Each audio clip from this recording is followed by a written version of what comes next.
Guys, passing light with horn. So iilaw yan every time na magbubusina tayo.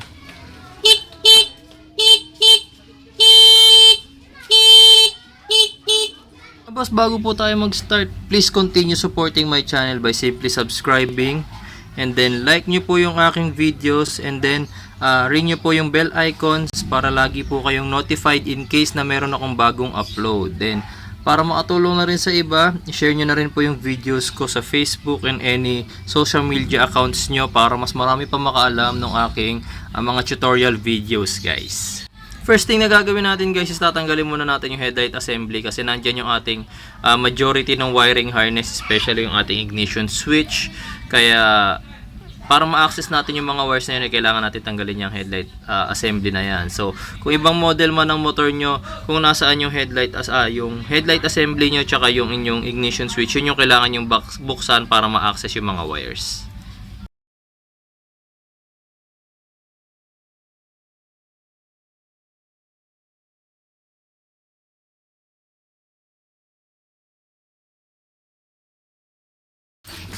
Yan, so ang una ko ituturo sa inyo yung passing light muna without horn. So kakailanganin lang natin ng switch. Momentary switch, guys. Ito lang yung meron akong available pero may mga push button na momentary. Pag sinabing momentary, guys, pag pinress nyo, kusa siyang bumabalik sa disengage position. Tapos once na i-press, on. Once na release, automatic off. So momentary wire yung switch yung kailangan natin. Then kakailanganin din natin ng wires, of course, para kakabitan lang natin. Dalawa lang naman ang terminal ng mga momentary switch. Meron din yung mga depende rin, 4 na terminals or 6. So nasa sa inyo yan kung anong ilang pins ang gagamitin ninyo. Basta sa akin ang kakailanganin na naman natin dito is 2. Tapos doon sa ilaw naman, isa lang naman din ang kakabitan natin dyan, yung high lang naman, para yun yung gagamitin nating passing light. So kakabitan ko lang muna ng wire itong ating switch.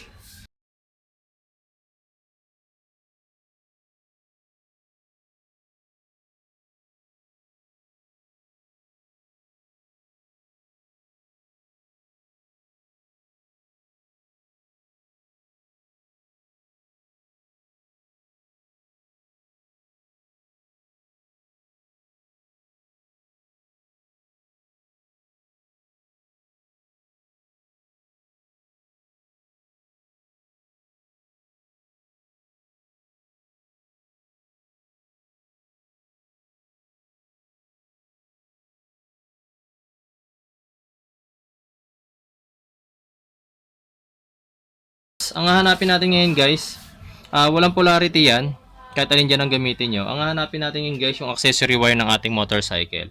So dito sa motorcycle ko, just like dun sa mga other videos ko, ito yung aking ignition switch. Meron yan 2 wire. Yan, isang red, tsaka isang orange. So yung orange wire dyan ang accessory wire. So yun lang yung nagkakaroon ng power pag naka-on yung ignition switch natin. So ito connected yan dito sa socket na to.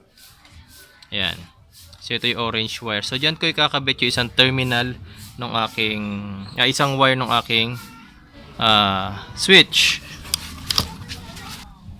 So ang gagawin ko, isusuksok ko lang muna siya diyan, guys, kasi temporary itong aking first connection. Temporary lang siya.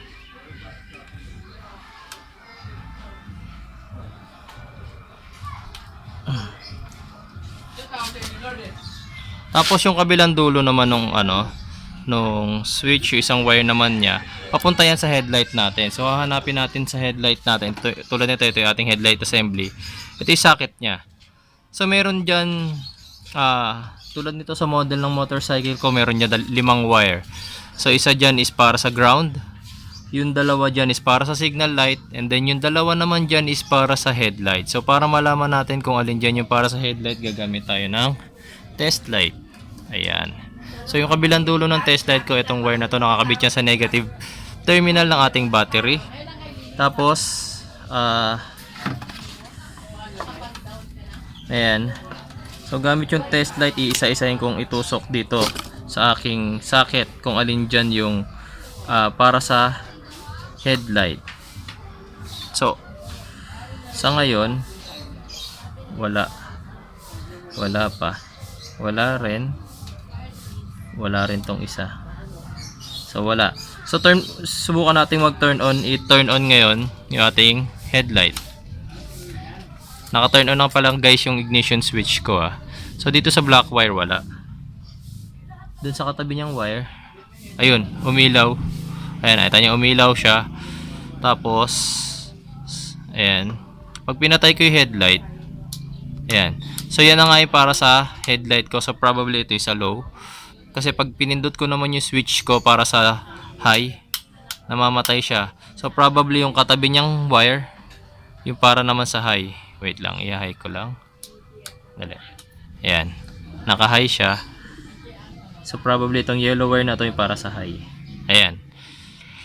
So itong white wire na to, tsaka itong yellow wire na to yung para sa headlight natin. So kahit saan nyo dyan ikabit, option nyo kung sa high or sa low nyo ikakabit yung passing light. Nasa sa inyo yan. So probably high dapat siya nakakabit. So sa akin doon ko na lang din ikakabit yan.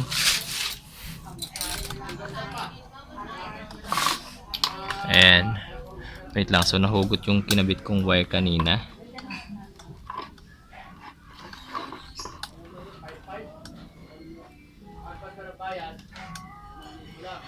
Guys, kailangan sa accessory wire ha, para hindi gagana yung passing light nyo kapag kahit naka-off yung ignition switch. Gagana lang yan pag naka-on yung ignition switch nyo. Kasi mahirap na pag napaglaruan yan sa garahe. Yan, so dito ko siya kakabit sa yellow wire kasi ito yung high ko. Ayan. So temporary lang guys ha. Baka magtaka kayo bakit ganyan ko winawire ngayon yung aking passing light. Ayan. So tetest na natin ngayon yung ating passing light. Ayan.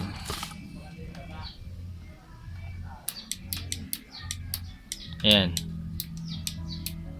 Every time napipindutin ko yung button, makikita nyo umiilaw yung aking headlight. So yan na yung tinatawag natin na passing light. Kapag as long as nakapindot ako sa switch, nakailaw siya. So pag binitawan ko yung switch, automatic na mamatay na siya. So yan yung passing light natin without horn. So yung next na ituturo ko sa inyo, mas complicated yung wirings, kaya medyo tingnan nyo maigi para hindi kayo magkamali ng wiring. So kaya sinukso ko lang yung mga wires na yan kasi nga temporary lang to. So yung isa ngayon, yung may kasama ng horn, ang ituturo ko sa inyo. Yan. So ngayon naman i-install na natin yung passing light with horn natin. So wala na tayong ibang gagamitin dyan kundi relay with socket, tapos wires na lang. Yung switch kasi natin is yung gagamitin na natin yung mismong horn switch natin. So ituturo ko sa inyo isa-isa kung saan ang connections ng 5 wires na to. So kakailanganin natin ng relay na mayroong 5 terminal. Ganyan yung diagram niya. Kita niyo ba?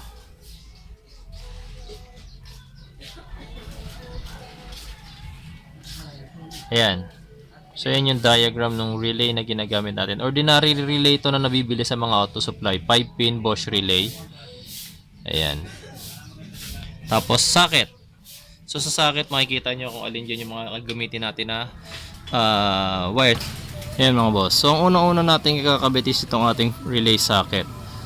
So 5 terminals yan. So yung number 30 terminal ikakabit natin directly sa positive terminal ng ating battery, pero padadaanin natin yan sa fuse box. So dito sa motorcycle ko, converted na kasi yung headlight ko into battery operated, tapos nagkabit na rin ako ng relay para sa busina. So meron na akong fuse na nakahanda rito sa battery ko. Ayan, itong fuse box na to nakakabit siya sa positive terminal ng battery. Tapos yung other end nyan is eto, itong black wire na to. Black wire yung nagamit ko noon kasi yan lang yung available. So dyan din nakakonekta itong dalawang relays ko. Itong dalawang relay na yan, dyan din nakakonekta. So dyan ko ikakabit din yung number 30 terminal ng ating relay.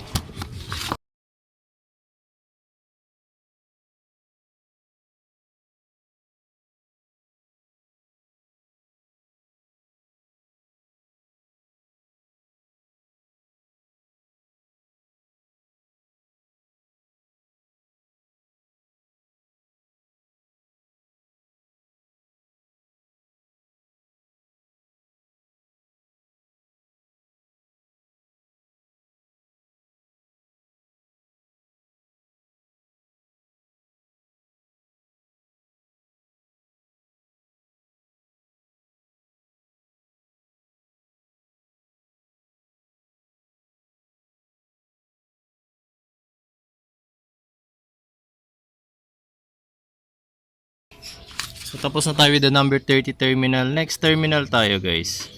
Yung number 86 terminal. Ayan, number 86 terminal ng ating relay. Itong green wire na to, accessory wire natin yan ikakabit.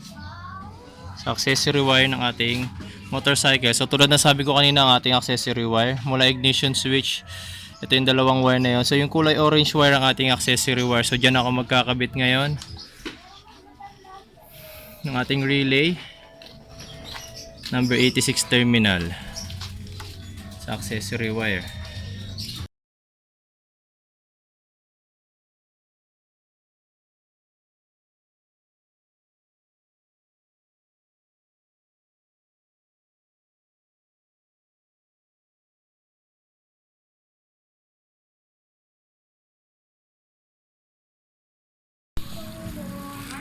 Yan. So yung number 87 terminal naman ng ating relay. So isa lang ang gagamitin natin dyan guys. Pwede nyo nang pagsamahin yung dalawang 87 pero para hindi na masyado makapal yung wire, ang gagawin ko hindi ko na ikakabit yung isa. So itong isang 87 terminal na lang yung kakabit ko. Tapos hahanapin ko ngayon dito sa aking sa socket ng aking headlight yung papunta ngayon sa ating high na ilaw. So turn on ko lang muna yung ignition switch ko. Ayan. Tapos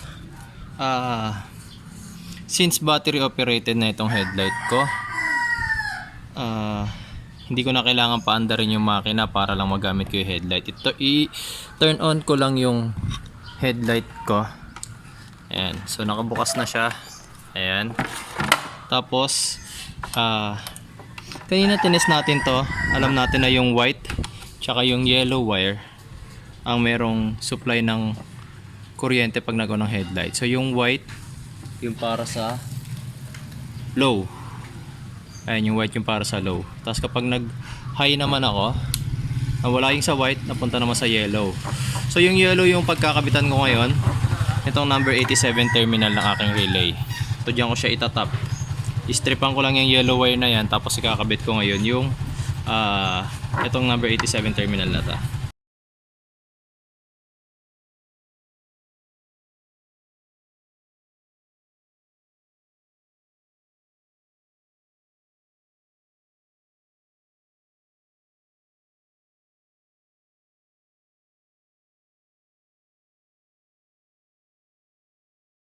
Okay, so ayan na siya. Nagtinap ko na yung number 87 terminal ng relay dito sa yellow wire na papunta sa ating headlight dun sa high beam natin. Tapos itong extra wire na to babalutin na lang natin ng electrical tape yan para hindi magkaroon ng short circuit.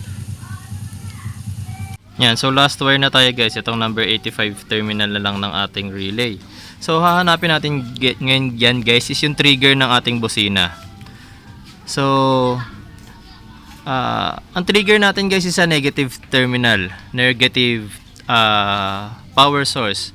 So originally ito kasing motorcycle ko kasi na-modify na, naglagay na ako ng horn dito sa relay sa aking horn. So originally itong dalawang wire na to, itong orange and green wire na to ang nakakabit sa aking busina. So dalawa lang naman ang terminal ng ating busina.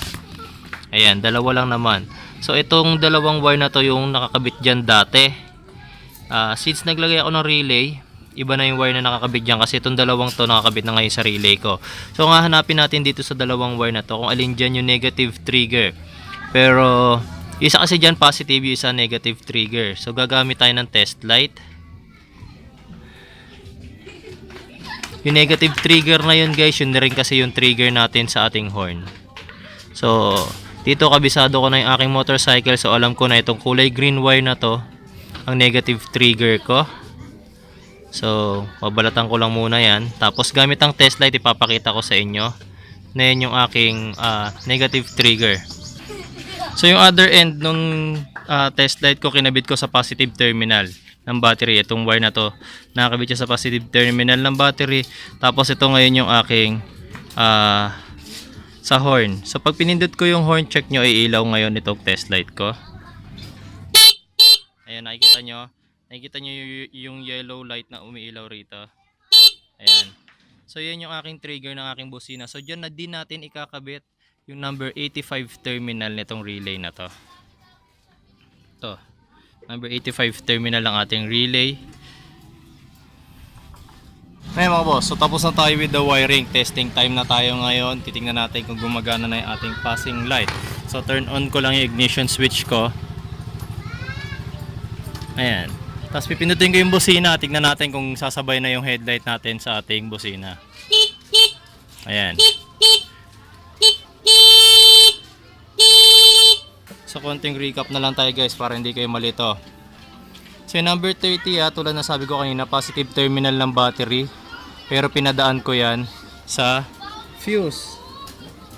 Next thing is yung number 86 terminal is accessory wire ng ating ignition switch. Accessory wire yan.